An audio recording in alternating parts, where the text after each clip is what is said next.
The identity of a killer, a secret struggle with mental illness, and conflicting accounts of a shooting. After these artists died, fans were confronted with startling new facts about their lives. Here are some of hip-hop's most compelling posthumous revelations.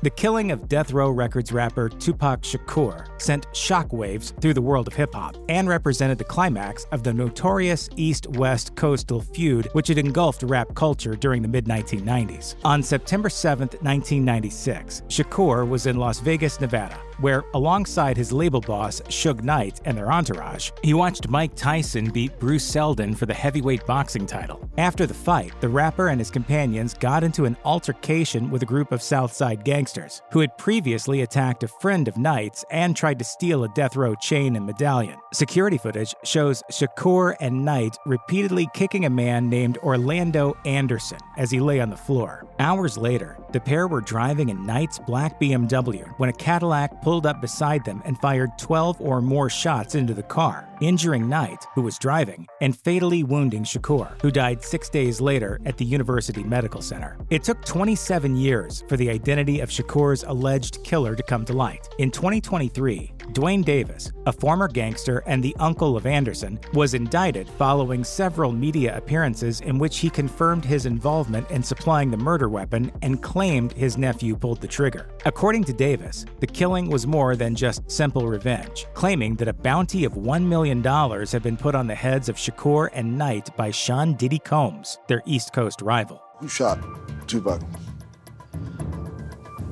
To keep it for the code of the streets. It just came from the backseat for him. The murder of Notorious B.I.G., born Christopher Wallace, has also been shrouded in mystery since his killing on March 9, 1997. The East Coast MC was formerly a friend of Tupac Shakur, but things soured between the pair after Shakur was shot and mugged on his way to meet Wallace at a Manhattan studio. Because of the timing of the attack, Shakur came to believe that Wallace was somehow involved, though the latter denied any knowledge that the attack was going to take place. Wallace was shot to death in a drive-by attack after a party in Los Angeles. Like Shakur, he was shot while sitting in the passenger seat of a car, with 4 bullets entering his body after another vehicle opened fire. Surprisingly, it took 15 years for the details of the attack to be made public, with the delayed release of Wallace's autopsy report only arriving in 2012. The autopsy revealed that, despite being at a party, Wallace was entirely sober at the time of the shooting and contained the grisly detail that one bullet struck several major organs, including his heart. The autopsy highlights Wallace's high weight and lists several health issues. Most notable among the findings was that he had heart disease. He was just 24 years old, and his murder remains unsolved. Mac Miller was considered one of hip-hop's most exciting young talents before his tragic death on September 7, 2018, caused by an accidental drug overdose. The 26-year-old had long dealt with addiction, an aspect of his life he discussed openly in his music. His personal assistant, who made the emergency call after discovering Miller had overdosed, also served as his sobriety coach. When the tragic news of Miller's death broke, some gossip outlets speculated that his drug use may have been linked to his public breakup with pop superstar Ariana Grande, which occurred shortly before he was arrested on DUI and hit-and-run charges. Altogether, these events suggested to some that the rapper's life was spiraling out of control. However, those close to Miller have since indicated that his final months were happy ones, in which he spent time with friends and was focused on preparing to go on tour in support of his latest album, Swimming. Thundercat, a close friend and collaborator of Miller's, recalled that the rapper had made a big effort to celebrate the birthday of Thundercat's daughter. Thundercat told Rolling Stone, "The happiness was there, man. I could see it in him, and it wasn't fake." And that's another thing that I want people to know is how happy he was. Yes. This was a mistake. Yes. By the age of 33, South Los Angeles rapper Nipsey Hussle had established himself as an underground veteran. He had more than a dozen mixtapes to his name, as well as his first major label studio album, Victory Lap. It hit the Billboard 200 Top 5 in 2018 and earned him a Grammy nomination. He was also an inspirational entrepreneur whose business acumen helped him found a STEM center named Vector 90 to foster young talent in his home district of Crenshaw. The project garnered major media coverage and showed that Hussle's career was about more than self-interest. Sadly, Hussle was shot and killed outside his clothing store on March 31, 2019, leaving those who knew him in the local community distraught. But what Hussle's wider fan base didn't know was how much he focused his energy into his local area, an aspect of his life that came to the fore as the posthumous tributes flowed. In the wake of Hussle's murder, details of his immense generosity and activism spread throughout the world's media, including his buying shoes for every student at a Hyde Park elementary school, and his contributions to the funerals of local people lost to gun violence. He meant a lot. He meant everything to the community, you know.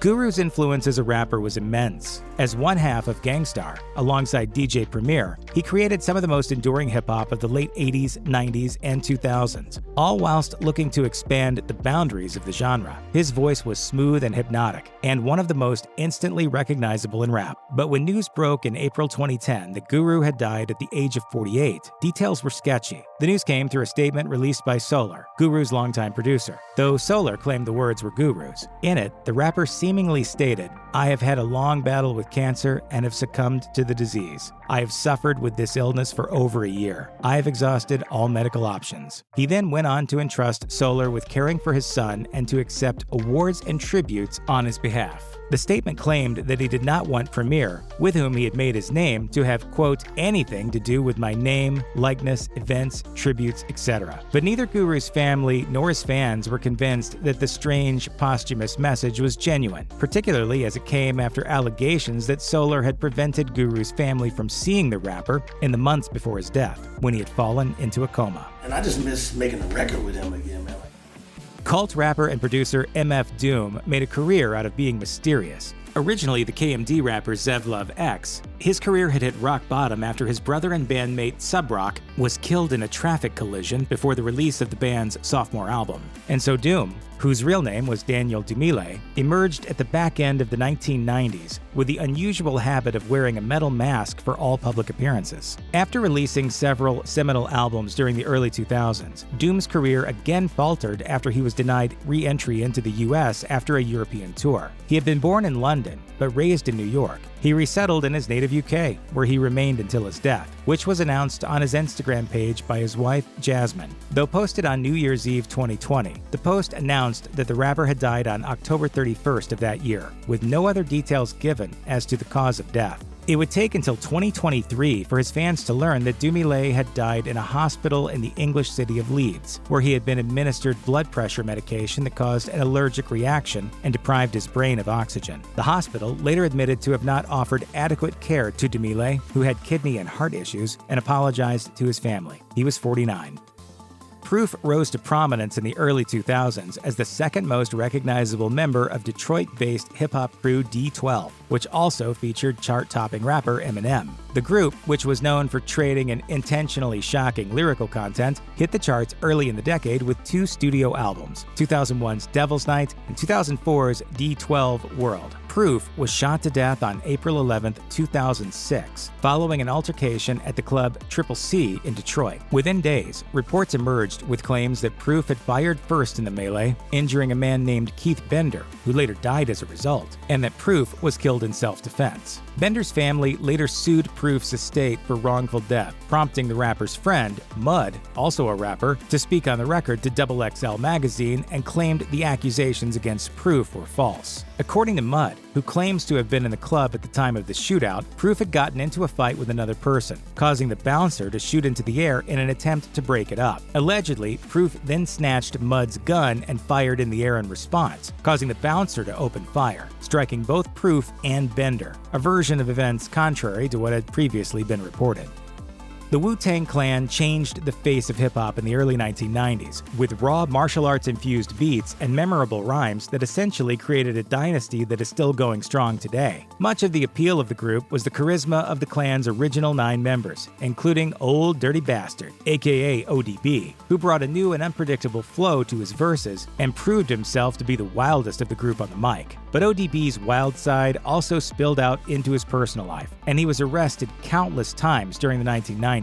He also spent a month as a fugitive after fleeing a court-ordered rehab center, during which he was treated as something of a Robin Hood figure after making public appearances with the Wu-Tang Clan before escaping from police officers. 2 lengthy prison spells disrupted his career, and his constant heavy drug use was well known. Sadly, he died of an overdose in a New York recording studio on November 13, 2004, at the age of 35. It later transpired that ODB was dealing with serious mental health issues, which may have been exacerbated by his time in prison. Biographer Jamie Lowe, author of ODB biography Digging for Dirt, later spoke to ODB's mother, who said he had paranoid schizophrenia. The rapper allegedly preferred to perpetuate the belief that his erratic behavior was the result of addiction rather than mental health issues, and that he had been heavily medicated during his final months. As far as all that alcohol and drug stuff, I advise y'all not to mess with it.